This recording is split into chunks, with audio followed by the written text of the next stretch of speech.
ஒரு 25 வயசு வாலிபர் அமாவாசை ராத்திரி அப்போ சிக்கன் ரைஸை வாங்கிக்கிட்டு பைக்கில் ராத்திரி 12 மணிக்கு தனியாக போயிட்டு இருக்காரு.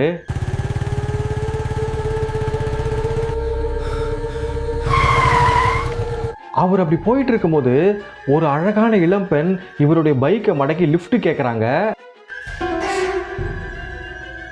அப்படி லிஃப்ட் கொடுத்துட்டு அந்த பெண்ணை கூட்டிட்டு போயிட்டு இருக்கும்போது இவருக்கு அமானுஷ்யமான விஷயங்கள் நடக்க ஆரம்பிக்குது. அப்படின்னு அமானுஷ்யங்கள் இவருக்கு நடந்தது. அந்த லிஃப்ட் கேட்ட பெண் யாரு எல்லாமே இந்த வீடியோவில் ஃபுல்லாக பார்ப்போம். இந்த வீடியோ ரொம்பவே த்ரில்லிங்காகவும் ரொம்ப திகிலாகவும் இருக்கும். ஸோ ஸ்கிப் பண்ணாமல் இந்த வீடியோவை ஃபுல்லாக பாருங்கள்.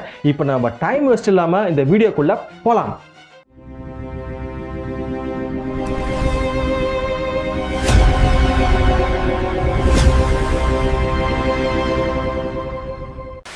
கார்த்திக் வயசு 25. இவர் திருச்சியை சேர்ந்தவர். இவர் திருச்சியில் ஒரு பிரைவேட் கம்பெனியில் ஒர்க் பண்ணிட்டு இருக்காரு. அவருடைய வீட்டுக்கும் ஆஃபீஸுக்கும் 25 கிலோமீட்டர் டிஸ்டன்ஸு. அவர் தினமும் பைக்கில் தான் அவர் ஆஃபீஸுக்கு போயிட்டு வந்துட்டு இருக்காரு. வழக்கமாக கார்த்திக்கு சாயந்தரம் 6 மணிக்கே வந்து ஒர்க்கு முடிஞ்சதுக்கப்புறமா 7-7:15 அவங்க வீட்டுக்கு போயிடுவார். அன்றைக்கி ஒர்க் அதிகமாக இருந்ததால் கொஞ்சம் லேட் நைட் ஒர்க் பண்ணுறா போல் ஆயிடுச்சு. ஸோ அவர் ஆஃபீஸ்லேருந்து கிளம்பும் போது ஆல்மோஸ்ட் மணி 11:30. ஸோ கார்த்திக் என்ன பண்ணுறாருனா இதுக்கப்புறம் சாப்பிட்டுட்டு போனால் லேட் ஆகிடுன்னு சொல்லிட்டு ஒரு ஃபாஸ்ட் ஃபுட் கடையில் ஒரு சிக்கன் ரைஸும் ஒரு சில்லி சிக்கனும் வாங்கிட்டு அவருடைய பேக்குள்ளே வச்சுட்டு டிராவல் பண்ண ஆரம்பிக்கிறார். கார்த்திக் ஒரு 6 கிலோமீட்டர் டிராவல் பண்ணிட்டு வந்துட்டு இருப்பாரு. வந்துட்டு இருக்கும்போது யாரோ தூரத்தில் ஒரு இளம் பெண் லிஃப்ட் கேட்கறது இவருக்கு நல்லாவே தெரியுது. கார்த்திக் கொஞ்சம் கொஞ்சமாக கிட்ட போறாரு. கிட்ட போயிட்டு பைக் அந்த பெண் கிட்ட ஸ்டாப் பண்ணுறாரு. அப்படி ஸ்டாப் பண்ணிட்டு அந்த பைக் வெளிச்சத்தில் அந்த பெண்ணோட உருவத்தை பார்க்குறாரு. அவ்வளோ அழகாக இருக்காங்க. அவர் அந்த பெண்ணோட அழகில் அப்போவே மயங்க ஆரம்பிக்கிறாரு. அந்த பெண் கார்த்திக் கிட்ட என்ன கேட்குறாங்கன்னா நீங்கள் ஃப்ரீயான்னு கேட்குறாங்க. கார்த்திக்கு ஒன்றுமே புரியல. என்னங்க கேட்குறீங்க புரியலன்னு சொல்கிறாரு. இல்லைங்க நீங்கள் ஃப்ரீயா அப்படின்னு சொல்லிட்டு திரும்பவும் கேட்குறாங்க. அப்போ தான் அவருக்கு புரியுது. ஸோ நிற்கிற பெண் வந்து ஒரு விலை மாது போல். ஸோ அதனால் நம்ம கிட்ட கேட்குறாங்க போலன்னு சொல்லிட்டு முடிவு பண்ணுறாரு. முடிவு பண்ணிட்டு கார்த்திக்கு மனசு சொல்லுது வேண்டாம் இதெல்லாம் தப்பு நம்ம வீட்டுக்கு போயிடலாம் சொல்லுது. ஆனால் அவருடைய வயசு கோளாறால் அவங்க அழகை பார்த்து மயங்கினதால சரின்னு சொல்லிட்டு ஓகேவும் சொல்கிறாரு. அப்படி ஓகே சொல்லிட்டு அந்த பெண் கிட்ட கேட்குறாரு எவ்வளோங்க ரேட்டுன்னு கேட்குறாரு. அதுக்கு அவங்க என்ன சொல்கிறாங்கன்னா உங்கள் விருப்பம் தான் நீங்களே ஏதாவது பார்த்துட்டு கொடுங்கன்னு சொல்கிறாங்க. கார்த்திக்கும் சரின்னு சொல்கிறாரு. சொல்லிட்டு என்ன கேட்குறாருன்னா இது ஃபுல்லாக காடு போல் இருக்குது எங்கேயுமே வீடு இல்லையே எங்கே போகிறதுன்னு கேட்குறாரு. அதுக்கு அந்த பெண் என்ன சொல்கிறாங்கன்னா என்னை பைக்கில் கொஞ்சம் தூரம் கூட்டிகிட்டு போங்க ஒரு இடம் இருக்குது அங்கே போய் நம்ம பார்த்துக்கலாம்னு சொல்கிறாங்க. இவரும் அவங்கள பைக்கில் உட்கார வைக்கிறாரு. அப்படி உட்கார வச்சுட்டு அவங்க கூட ட்ராவல் பண்ண ஆரம்பிக்கிறாரு. அந்த பெண் மெதுவாக கார்த்திக் தோள் மேலே கை வைக்கிறாங்க. வச்ச உடனே இவர் கொஞ்சம் கொஞ்சமாக அந்த பெண்ணுடைய கட்டுப்பாட்டுக்கு வர ஆரம்பிக்கிறாரு. அவருடைய கான்சியஸையும் கொஞ்சம் கொஞ்சமாக இழக்கவும் ஆரம்பிக்கிறாரு. ஒரு 500 மீட்டர் போனதுக்கப்புறமா அந்த பெண் பைக் அங்கே ஸ்டாப் பண்ண சொல்கிறாங்க. கார்த்திக் பைக் ஸ்டாப் பண்ணுறாரு. ஸ்டாப் பண்ணிட்டு அந்த பெண்ணுக்கிட்ட என்ன கேட்குறாருன்னா இங்கே எதுவுமே வீடு போல் இல்லையே ஒரே இருட்டாகவே இருக்கே இங்கே எங்கே கூட்டிகிட்டு வரீங்கன்னு கேட்குறாரு. இல்லை இங்கே வீடு இல்லை கொஞ்சம் அந்த தோப்புக்குள்ளே வாங்க அங்கே ஒரு வீடு இருக்குன்னு சொல்கிறாங்க. அவங்க சொன்னதால் அந்த மாந்தோப்புக்குள்ளே நடக்கவும் ஆரம்பிச்சிருக்காரு. நடந்து போயிட்டே இருக்காங்க. ஒரு 150 மீட்டர் கழித்து ஒரு பாழடைஞ்ச வீடு போல் இருக்குது. அப்போ அதுக்கு கார்த்திக் என்ன சொல்கிறாருன்னா என்னங்க இங்கே கூட்டிகிட்டு வந்திருக்கீங்க ஏதோ பழைய வீடு போல் இருக்குது ஆள் யாரும் இல்லாத போல் இருக்குது பார்க்கவே பயமாக இருக்குன்னு சொல்லியிருக்காரு கார்த்திக். அதுக்கு அந்த பெண் என்ன சொல்லியிருக்காங்கன்னா இங்கே தான் எந்த பிரச்சனையும் வராது ரொம்ப சேஃப்டியான இடம் யாரும் இங்கே வரமாட்டாங்கன்னு சொல்லியிருக்காரு. கார்த்திக் என்ன பண்ணுறாரு பேக்கில் இருந்து சிக்கன் ரைஸையும் சில்லி சிக்கனையும் எடுக்கிறாரு. எடுத்துட்டு அந்த சிக்கன் ரைஸ் அந்த பெண் கிட்ட கொடுத்து நீங்கள் சாப்பிடுங்கன்னு சொல்கிறாரு. சொல்லிட்டு அவருடைய பேக்கை ஜிப்பை க்ளோஸ் பண்ணிட்டு ஓரமாக வைக்கிறாரு.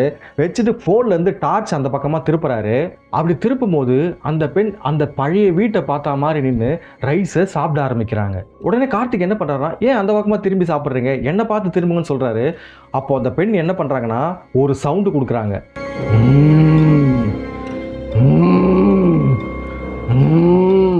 இந்த சவுண்டு வந்து கார்த்திக்கு ரொம்ப விசித்திரமாக இருந்தது. என்னடா இது சவுண்டுன்னு சொல்லிட்டு அவங்க தோல் மேலே போயிட்டு லைட்டாக கை வைக்கிறார்.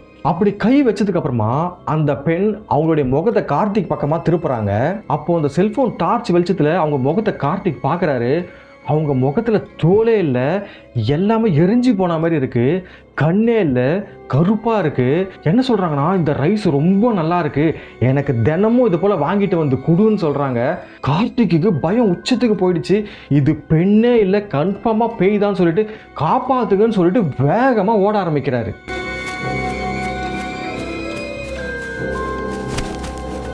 அப்படி வேகமாக ஓடும் போது ஒரு 100 மீட்டர் ஓடி இருப்பார். யாரோ ஒருத்தர் அவர் தலையில் அடித்தா போல தெரியுது. கார்த்திக் அங்கேயே பாதி மயக்கத்தில் கீழே விழுந்துடுறாரு.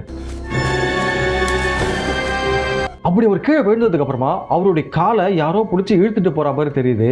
ஒரு கொஞ்ச தூரம் போனதுக்கு அப்புறமா அவர் ஒரு இடத்துல படுக்க வைக்கிறாங்க. படுக்க வச்சுட்டு அவருடைய ட்ரெஸ் எல்லாமே ரிமூவ் பண்றாங்க. அப்போ கார்த்திக்கு கொஞ்சம் கொஞ்சமா நினைவு வருது. அப்போ என்ன பண்றாருன்னா, காப்பாத்துங்க காப்பாத்துங்க, யாராவது காப்பாத்துங்கன்னு ரொம்பவே கத்த ஆரம்பிக்கிறாரு.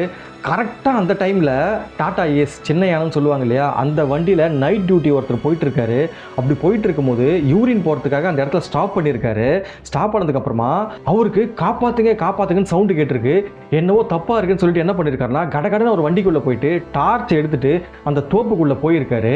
அந்த தோப்புக்குள்ளே டார்ச் அடிச்சுக்கிட்டு வேகமாக உள்ளே ஓடி இருக்காரு.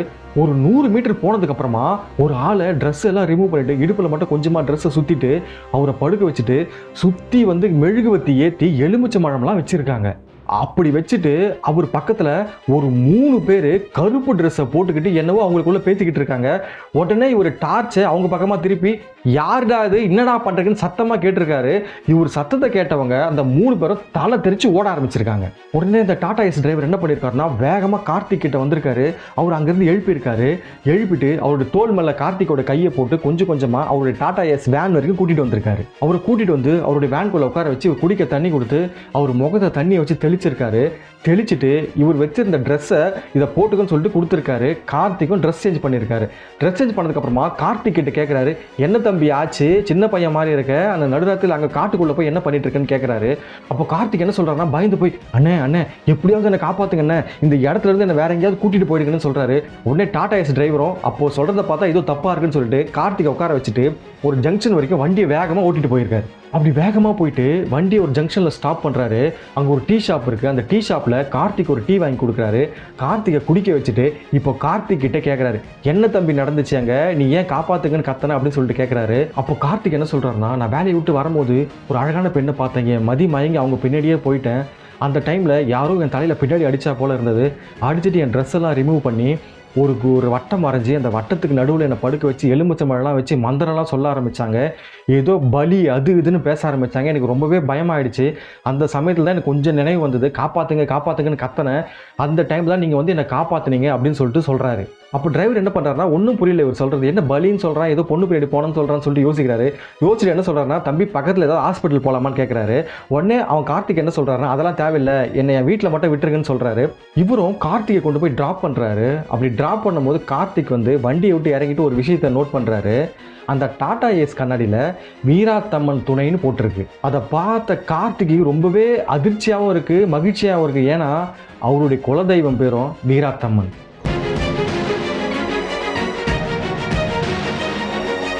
அப்போ கார்த்திக் நினைக்கிறாரு, ஒருவேளை நம்மளை காப்பாற்றுறதுக்கு நம்ம தெய்வமே வந்துச்சா, இல்லை தெய்வம் இவர் அனுப்பி வச்சுதான்னு சொல்லிட்டு அந்த டாடா ஏஸ் டிரைவரை பார்த்து கையெடுத்து கும்பிட்றாரு. கும்பிட்டு ரொம்ப நன்றி என்னன்னு சொல்கிறாரு. பரவாயில்லப்பா நீ பார்த்துப்போன்னு சொல்லிட்டு அந்த டிரைவர் அங்கேருந்து கிளம்பி போயிடுறாரு. மறுநாள் வந்து கார்த்திகோட ஃப்ரெண்ட்ஸ் எல்லாம் கார்த்திக்கு ஃபோன் பண்ணி பார்த்துருக்காங்க. ஃபோனு சுவிட்ச் ஆஃப்னே வந்திருக்கு. உடனே என்ன பண்ணியிருக்காங்கன்னா, கார்த்திக் வீட்டுக்கு கிளம்பி வந்திருக்காங்க. வந்து பார்த்தா கார்த்திக் வீட்டில் இருந்திருக்காரு. கார்த்திகோட ஃப்ரெண்ட்ஸ் எல்லாமே அவர்கிட்ட கேட்டிருக்காங்க, என்ன நடந்தது, ஏன் ஃபோனை சுவிட்ச் ஆஃப் பண்ணி வச்சுருக்கீங்கன்னு. அப்போ கார்த்திக்கு முந்தின நாள் நைட்டில் நடந்த எல்லா விஷயத்தையுமே சொல்கிறாரு. இதை கேட்ட அவங்க ஃப்ரெண்ட்ஸு, இதெல்லாம் நம்புற மாதிரியா இருக்குது, ஏதோ கதை விடாதுன்னு சொல்கிறாங்க. உடனே கார்த்திக் என்ன பண்ணுறாருன்னா, ஃப்ரெண்ட்ஸை எல்லாரையும் கூப்பிட்டுட்டு நைட்டு எங்கே வந்து அந்த பெண் வந்து உள்ளே கூட்டிகிட்டு போனாங்களோ அதே இடத்துக்கு போயிருக்காரு. அங்கே போயிட்டு அதே பாழடைஞ்ச வீடை காமிச்சிருக்காரு. ஆனால் அவர் சிக்கன் ரைஸு சில்லி சிக்கன் வாங்கிட்டு போனார் இல்லையா, ஸோ அது சாப்பிட்டுட்டு போட்டிருந்தா அந்த பேப்பர்லாம் அந்த வேஸ்ட்லாம் அங்கேயே இருந்திருக்கு இல்லையா, அங்கே எதுவுமே இல்லை, அந்த வெறும் பாழடைஞ்ச வீடு மட்டும்தான் இருந்திருக்கு. அவருடைய செல்ஃபோன் அங்கே சுவிட்ச் ஆஃப் ஆகி ஓரமாக இருந்திருக்கு. அந்த செல்ஃபோனை எடுத்திருக்காங்க. எடுத்ததுக்கப்புறமா கார்த்திக் அந்த பழைய வீட்டை பார்த்துருக்காரு. ரொம்பவே பயம் அவர் மனசுக்குள்ளே ஏற்பட்டிருக்கு. உடனே ஃப்ரெண்ட்ஸுக்கிட்ட கொஞ்சம் ஹெல்ப் பண்ணுங்கன்னு சொல்லிட்டு ஃப்ரெண்ட்ஸ் உதவியோட அவர் அங்கே நிப்பாட்டி வச்சிருந்தார் இல்லையா, அந்த பைக்கை அவர் வீட்டுக்கும் கொண்டு போயிருக்காரு. ஸோ ஃப்ரெண்ட்ஸ், இந்த கதையை என்னுடைய ஃப்ரெண்டு கார்த்திக் தான் எனக்கு சொன்னார். இது 2022 நடந்த விஷயம். ஸோ ஃப்ரெண்ட்ஸ், இப்போ நான் என்ன சொல்ல வரேன்னா, இது உண்மையாக பொய்யான்றது ஒரு பக்கம் இருக்கட்டும். நீங்கள் நைட் டைமில் தனியாக ட்ராவல் பண்ணிட்டு வரும்போது, இன்கேஸ் நீங்கள் புதுசு நைட்டில் அப்போ தான் ஃபஸ்ட்டு ட்ராவல் பண்ணுறீங்கன்னா, நீங்கள் உங்களுக்கு தெரியாத இடத்துல பைக்கை ஸ்டாப் பண்ணாதீங்க.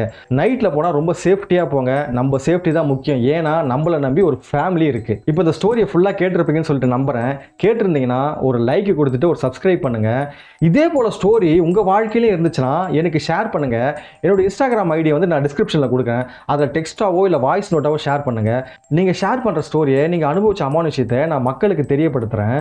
ஸோ அவங்களும் பார்த்துட்டு நைட் டைமில் சேஃப்டியாக இருக்கிறதுக்கான வாய்ப்பும் நிறைய இருக்குது. ஸோ திரும்பவும் நான் வேற ஒரு கோஸ்ட் வீடியோவில் உங்களை சந்திக்கிறேன். அது வரைக்கும் நான் உங்கள் ஜீவானந்தம்.